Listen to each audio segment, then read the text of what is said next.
going to be talking about WordPress 5.6. WordPress 5.6 was released a week ago. We usually do this in advance, but not this time. But yeah, WordPress 5.6 was released a week ago. If you haven't updated, that's just updating now. But we're going to give you a quick tour through some of the features in this version, some of the Gutenberg changes, etc. So the thing I'm going to start with, as usual, is some of the Gutenberg stuff. There wasn't as many Gutenberg changes this year, or excuse me, in this release. We were originally going to have like a new widgets editor, menus editor, a whole bunch of things that all kind of were planned for 5.6, but didn't end up shipping. But there are some still pretty cool new features that I'm going to show you. One of these is the support for repeating background patterns, which is pretty cool. So this is a cover block. And what I've done is I've grabbed a pattern from a website called Subtle Patterns that I really like. And now I have a new option here to repeat the background. So if I didn't have this checked, it would just look like this, all zoomed up. Wouldn't really be that nice. But now with repeated backgrounds, I can create a nice textured background. You can take a look at what that looks like on the front end of the website too. And it also uses the kind of like fixed scrolling in place. And this is pretty cool for being able to build a background that automatically scales like to different sizes. You don't have to generate your asset yourself. It's just something that's repeatable. And now it'll look great on all screens. And then you can use that. So what I have here is I've tinted this with like a slight red overlay to give it that kind of look. Another change to the cover block is to do with video backgrounds. So I've set up this cover block to have a video playing in the background. And what's new here is that I can use the focal point picker. Previously, this was available only for images, but now I can use it for videos too, which is really helpful when you're trying to do things like make sure that you have the right bit in the frame. Like with this, if I didn't have this picker, it would look something like this or something like this or be off on the side. But this is a really neat option to make sure that you're showing the part of the video that you really want to. Another small change, but has led to some cool new designs that you can do, is the ability to create sharp gradients. So there are essentially just some CSS changes that were made in the background that make it possible to create a gradient like this, where instead of the spacing being like very gradual, it can be completely fixed. And so now they're on the same point and you get a perfectly sharp gradient option. Another cool usability feature that was added is the ability to transform multiple blocks into a column. So I have here 3 paragraphs of text. What I want to do is I want to take this paragraph block and take this paragraph block and put them next to each other in 2 columns. Previously, I would have to create a new columns block, drag the paragraph into one, drag the paragraph into the other, and that gets kind of kludgy. But now what I can do is I can click on this block and then shift and click on the second block. And so now I have selected 2 blocks. You can see that it's selected there in the document panel. But now when I go over to the transform tool, I can transform this into a columns block. And so it just put those 2 into a column side by side for me without me having to do much more. And that makes things a lot more simple. For column blocks, there still can be kind of difficult to deal with. So I think anything that makes things moving in and out of column blocks is a welcome change. Something new here, what you might have noticed is that this is the 2021 theme that I'm using. It's a pretty awesome new theme as the default WordPress theme for WordPress 5.6. And one of the cool things that it brings with it is a lot of block styles. This is a block style that I really like for the image block that provides a frame. I don't know why the previews aren't showing it. But it adds a new border style and a new frame style, which kind of sets it up kind of like an art piece type of thing, which I think looks pretty cool. But there are a lot of these that are from 2021, and I'll show you a couple more of them. One of those is the separator block. We have a new thick style option that is a thicker version of the existing styles that kind of matches the borders that 2021 uses. Another change that I wanted to mention to the columns block is the support for a single column columns block. So what I have here is I have this columns block. Let's get all the way to the out here. That is made up of 4 columns and it's spanning a wide width. And now I also have this text that's just regular paragraph text that's inside my post. Now, let's say I wanted to make this also align wide.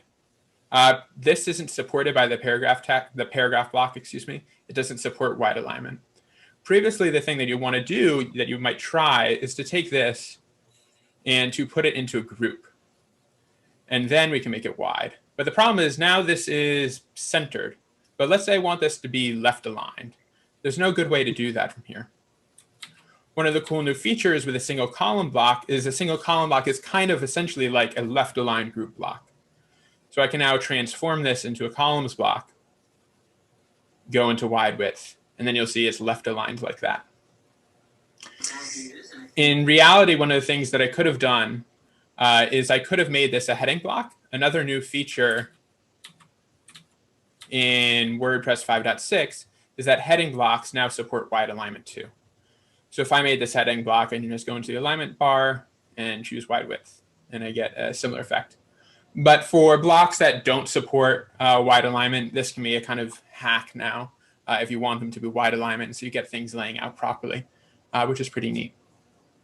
Just a couple of more changes that I want to go over with Gutenberg. We have a new preferences pane that has been kind of cleaned up a bit, things categorized better, and include descriptions now what's going on. One of the really cool options here, I think, is the, display button labels. So sometimes like all of these buttons can be confusing. Well, what do these actually do? They're trying to represent things visually, but that can be difficult to tell. So what you can do now is you can go into the preferences menu and display button labels instead. And now it'll be really clear what all these different buttons do. They tell the actual text, which I think can be really helpful for some users. There's also a couple of other things in here. There's this new reduce interface that kind of clears out a whole bunch of stuff from around the block editor Chrome area. And then I think this is also somewhat new, this contain text cursor inside block. There are a lot of kind of trade-offs that have to be met when you're designing something that is supposed to be used by sighted users and keyboard users regarding with management of focus. And I think this is a step in that right direction to making it possible for people to choose the visual styles that work best for them. There is also now a small change to our counter area, is that we now have support for counting the number of characters. So if you're working to some sort of character count, that's now possible to do in Gutenberg. Apparently, this was a hotly requested feature. So it's not just now words and paragraphs. You also have the exact character count. And you can believe it or not, I think this will be the quickest time we've gone through Gutenberg in one of these talks. The last change that I want to talk about is the author selector. This really only affects really large sites, but previously what the author selector did is it fetched every single possible user that can be an author on your site at once, or it tried to do it in that same page load. So for hundreds and hundreds and hundreds of users, it could be a big problem. One of the things that is new to WordPress 5.6 is that this now only searches users as it's needed. So for most blogs, it shouldn't be much of an issue. It shouldn't be affecting you at all. But if you have a really large site, this is going to be a big performance benefit, I think. And yeah, it just works like regular select, but it's a nice update. So I kind of hinted at this. This is the new 2021 theme that looks really cool. This is the starter content for this theme. And it kind of has a lot of really cool patterns with like overlapping images. And one of the things that I find really awesome about it is that this is the first WordPress default theme to support dark mode. So you can see here, this is the dark mode version of my website. But if I click the dark mode button, on and off button, this is what that website looks like. And what's really awesome is that this dark mode is kind of applied automatically. So I haven't selected two different colors here. I've just selected this one background color. And WordPress has automatically figured out how to make that a dark mode without me needing to specify a specific color for dark mode. If you are really particular about your site and you don't want people to be able to browse the site in a color scheme that you haven't decided, you can uncheck dark mode support. And then this dark mode button won't be there and your site will always display like this. But I think it's really cool. It can be helpful if you're staring at in a dark room, you don't want to have a really, really bright screen. So I think it's a really cool feature. Like I said, 2021 comes with a whole bunch of block patterns. So we'll take a look at those. Sorry, go back a little bit. It's going to get a little hot for a second.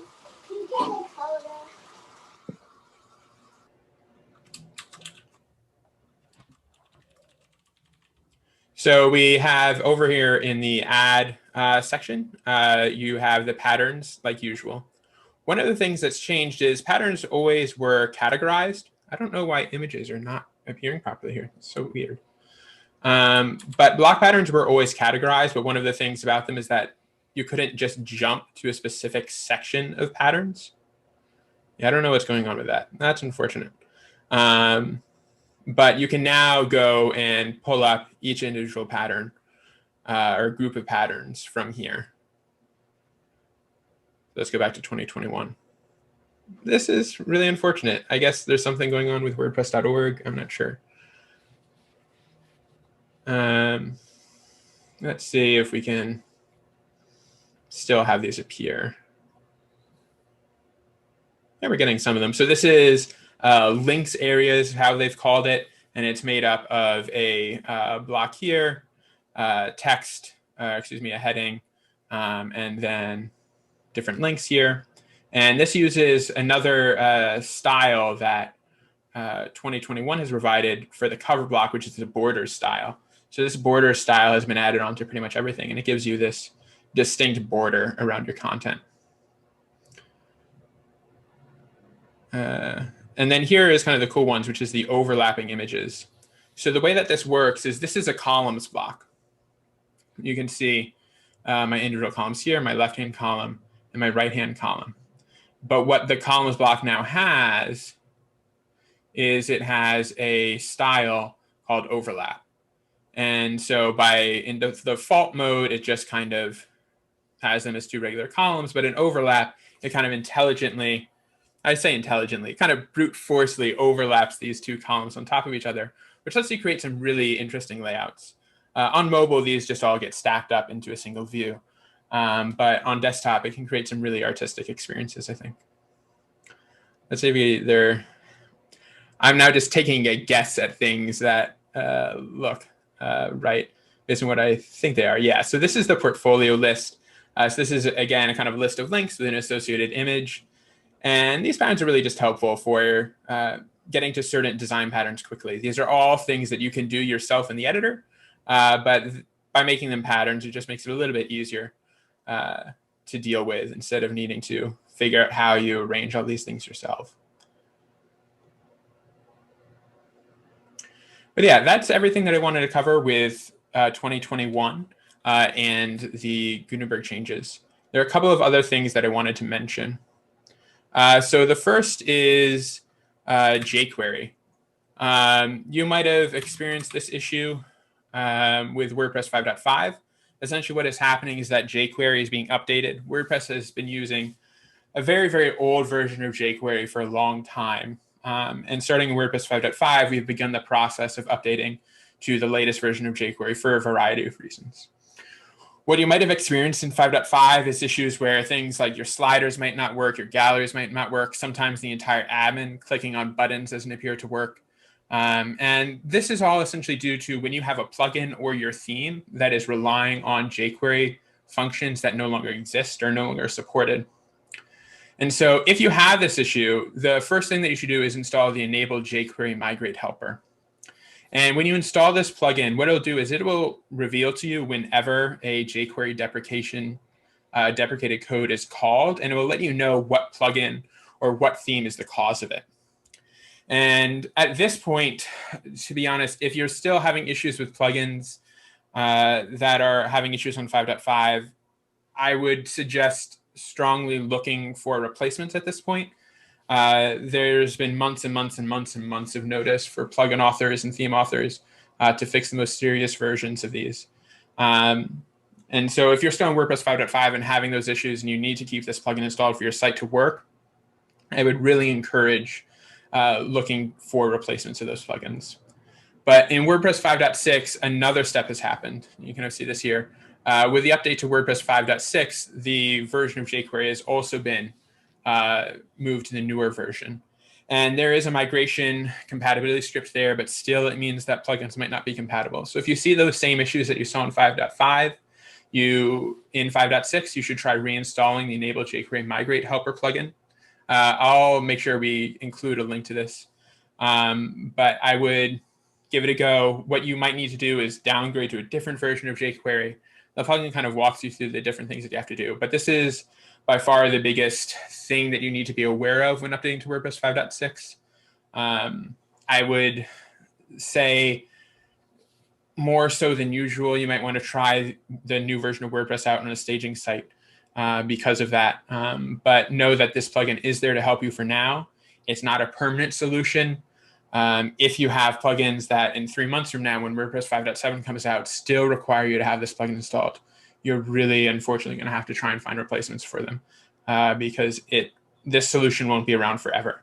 It's really only a temporary Band-Aid fix. The next thing that I wanted to talk about is PHP 8. So WordPress 5.6 is the first WordPress version to be what we're calling beta compatible with PHP 8. Essentially what this means is that WordPress core on its own, in the vast majority of cases, shouldn't cause any issues on your site if you're using PHP 8. That being said, most people have a couple, at least, plugins on their site and themes.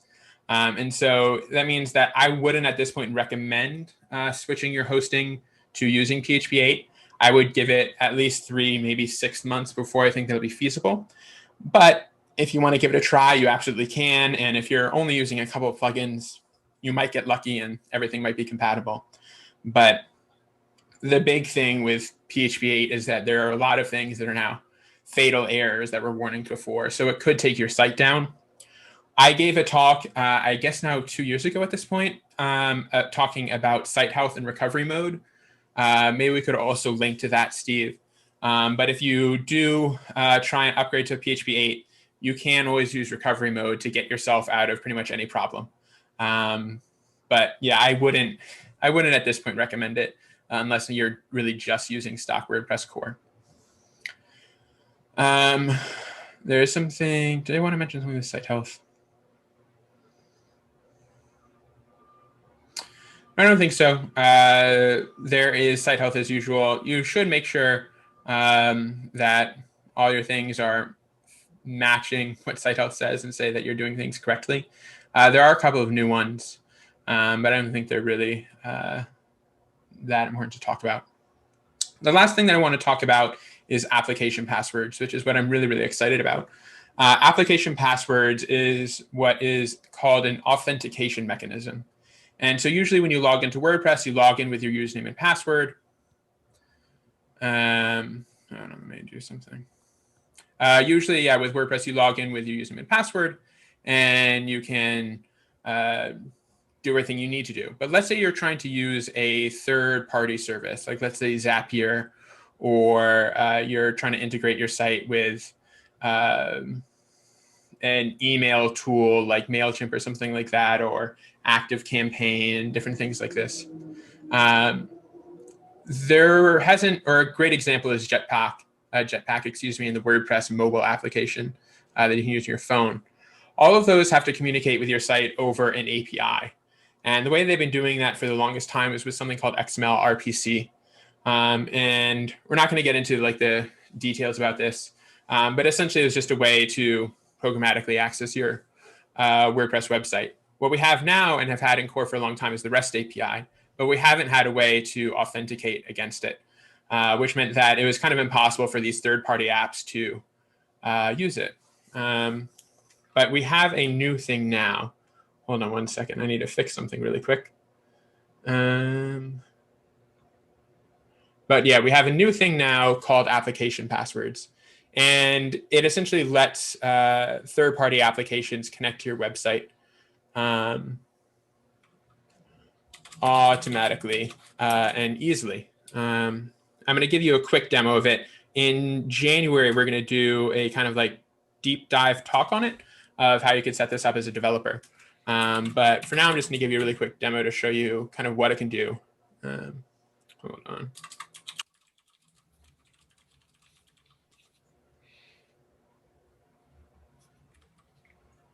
Oh, that's why I'm doing this wrong. Okay, yeah.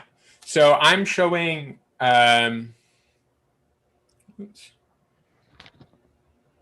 is one of the products at Things Where I work. I'm not trying to give a demo of it, but what I'm going to do is show the connection process using application passwords.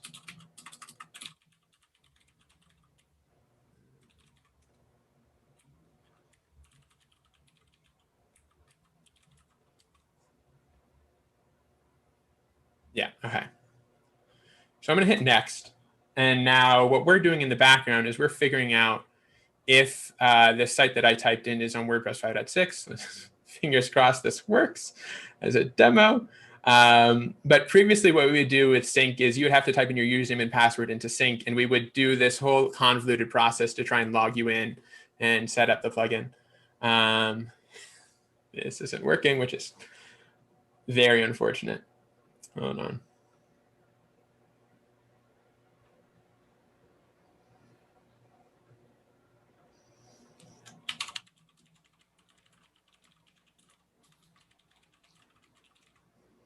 Give it one more try.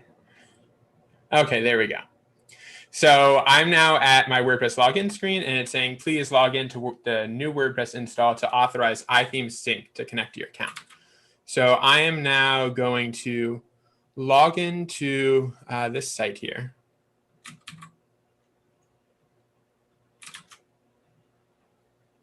And I'm taken to a new screen in WordPress that says Authorize Application.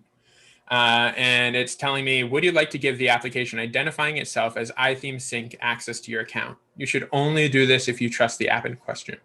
So it's important to note that if I authorize this connection, iTheme Sync has full access to my WordPress install. It's like if you were typing your username and password into the WordPress mobile app, into Jetpack, anything like that. So do be aware that you're essentially giving full access. For this, of course, it makes sense. iTheme Sync needs full access to your site to work. And important thing to check out here is this notice here. It says you'll be sent to sync.ithemes.com and some gobbledygook. It's important to verify that you're connecting to the site you think you're connecting to. So the same way that we say, check the URL, you want to make sure you're on chase.com, not chasee.com when you're logging into your bank. That same kind of thing is important here. You need to make sure that you're logging into the site that you think you're logging into. But I approve of this connection. And so now I'm taken back over to our server that is connecting here. And what's cool now is Sync has my application password that just got generated, and it was able to automatically install the iTheme Sync plugin. It was able to automatically set up all the additional things that it needs to do, all from that authorization flow. And if we take a look now, we can go into my profile page here, and we can see that iTheme Sync connected to my site on this date. I've done this a couple of times. I was testing the demo before. But yeah, so you can see now that the application passwords are here. You could, if you wanted, if you no longer use this application, you can just hit revoke, and that site then no longer has access to your WordPress install. But yeah, that's application passwords. We're going to do a deep dive on it in January, showing about how you could set up your particular application that you want to use application passwords as a mechanism to authenticate against the REST API. But I think it's a really, really awesome feature. Really proud of it. And I hope it unlocks a lot of potential for WordPress in the future.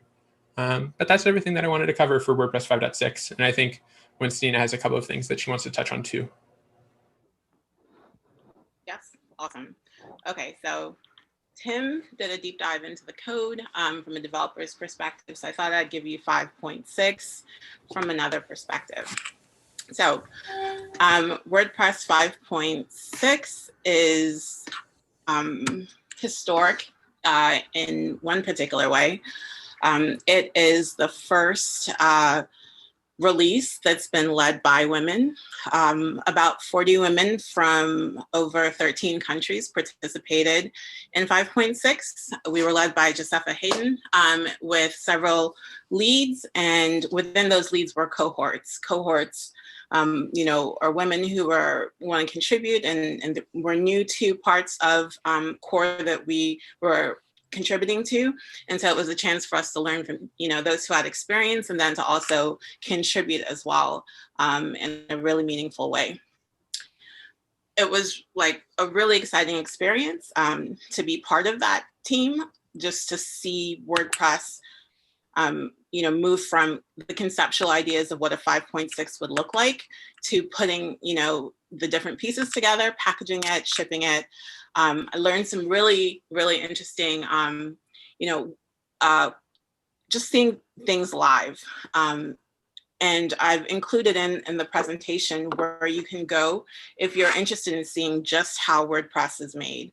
It's made on make.com, and it happens, well, it's made on the Make Slack. And all the work happens in the core channel. And so, during a series of several months, we moved from 5.5, and then there were minor releases, and then 5.6 came along. And along with the 40 plus women who contributed, there were over 600 generous contributors. And these are all the tickets and all the pull requests that came from it. Some highlights. Part of what I worked on with 5.6 was the field guide and developer, and working with developers and the documentation. And so the field guide is where you can go to learn more about what is packaged in 5.6. It's a really great place to see the finalized product. If you go into core and you follow the conversations and you follow the tickets that are available, you'll notice that they're in various stages of completion. When the field guide comes out, the finalized developer notes are published for that particular release cycle. So if you go to the 5.6 field guide, excuse me, I'm nervous. If you go to the 5.6 field guide, you'll see a lot of the highlights that we wanted to, to make a note of. So I'm going to mention, let's see, 4 areas that stand out with the release and also with the field guide. So one thing that's really notable is, the auto updates. The UI change that now makes it possible for administrators to opt in to major versions through automatic updates. It's been hotly debated. And if you go into core channel, you can see the conversation that we had on it. It's a topic that a lot of us were passionate about, especially those who've been contributing to core for a very long time and they know the history. It wasn't a decision that was made lightly, but it definitely was a decision that kept, I think some of the considerations that, people have had in mind for a really long time. And I think a core part of automatic updates deals with, kind of meeting one part of it is anticipating security issues so that you just don't have to go through that, the process of having to, to fix something that happened. It's much easier to exploit older code because you've had time to find, all the issues with it. Whereas, having these more automatic updates means that the code is updated, regularly, and then when there's an exploit, it's fixed, on and so forth. But as website builders and developers, we all know, the combination of plugins and the combination of themes that we use are in different versions, and that can lead to all types of dramatic situations and scenarios. And so this was it wasn't done lightly. And so, it's worth seeing what was discussed and just keeping on top of it, and just knowing that the desire isn't to break your site. It was just more of a forward-thinking thought. And, opt-in means that you have a choice as opposed to, just pushing it and like you finding out later. So, spend some time and look at it and share your thoughts, and we'll see, what the future brings with that. Tim also talked about the REST API. Now it's possible for, applications to request and revoke credentials. And so that's something that, that folks have been looking forward to. Well, accessibility was a really central part of the conversation. And whilst I'm not going to go through that because we all came to party, I do want you to know that we had a team and we had team members that, you know, spoke up, and they spoke up often, and it was appreciated. And also, you know, if you haven't had a chance to look at the theme, you'll see that it's pastel colors. It's really pretty. And then one of the things I liked about the field guide was, you know, but wait, there's more, right? So there are all these other parts of the release that are kind of like minutia, and don't get completely highlighted. But to mention site health, there's some updating of external libraries, as well as a new version of Twitter emoji. I don't know if you're excited about emoji like I am, but I live with them and I live for them. So, you know, that's all part of it. I want to share with you how the all women-led release team came to be. Josepha Hedden, she did a call to action on Twitter, and she was like, you know, what ladies, you know, would ladies be interested, essentially, you know, and she's like, if you are interested, you know, just like, you know, reply to my message. And so in Twitter, and that's really how the conversation started for, you know, for those of us who were interested in contributing. Clearly it's, you know, kind of a mission driven thing that Josepha and, you know, and several others had a vision for, but the actual call to action happened on Twitter. And I happened to be on my feed, which doesn't happen very often, guys. And I saw it and I was like, I'd love to do it. And there were people who contributed in different ways. You know, some of us are developers, some of us work full time in WordPress, and within the WordPress community or for a development firm, you know, just a range of it, or in-house, or just a range of women who contribute in different ways. And somehow we were able to just offer what we had, you know, the skills that we had available and the time that we had available. And it was really rewarding for myself, and I think also for so many of the other women who were part of the team.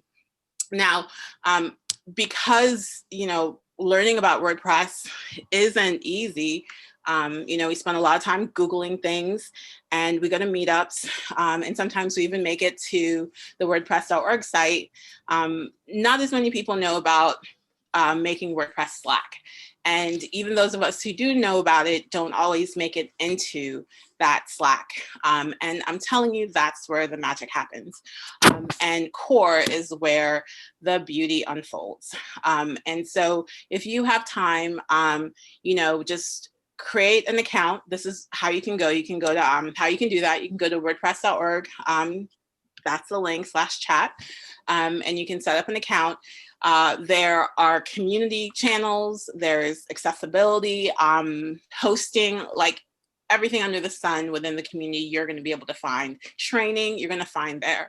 And then there's the core channel, and it's open to everyone. It's family focused in the sense that there's nothing that's going to be said that's going to be offensive. And it's a conversation. And so jump in around 2 p.m. or 4 p.m. Eastern, my time, but UTC is how we go about everything. So just, you know, look at, you'll see UTC and then find as it corresponds with your time zone, and just see what happens. You know, initially, especially when you're new to all this, it doesn't make sense, and it's okay. But as you continue on and you just come, you know, week after week, you start to see the flow of the conversation, and then suddenly you're like, oh, okay, that makes sense. And you start pulling like the central themes from, and not themes from design, but you start pulling those central subjects that keep popping up, and you'll see really insightful comments that people make. You'll see like running, you know, like running jokes, and you know, in the comments, and for example, you'll see how the automatic update and the opt-in, how that kind of just expanded into a very long conversation. You get to see it as it happens. And so I encourage, you know, everyone here, experienced or newbie alike, to spend some time in the core channel. So if you haven't gotten 5.6, get it now. Do your opt-in, or, you know, decide I'm not ready to, you know, do any serious updates. That's cool. But you can still, you know, have the theme. You can choose when to install it, but why not download it and add it to your site, and then one day activate it.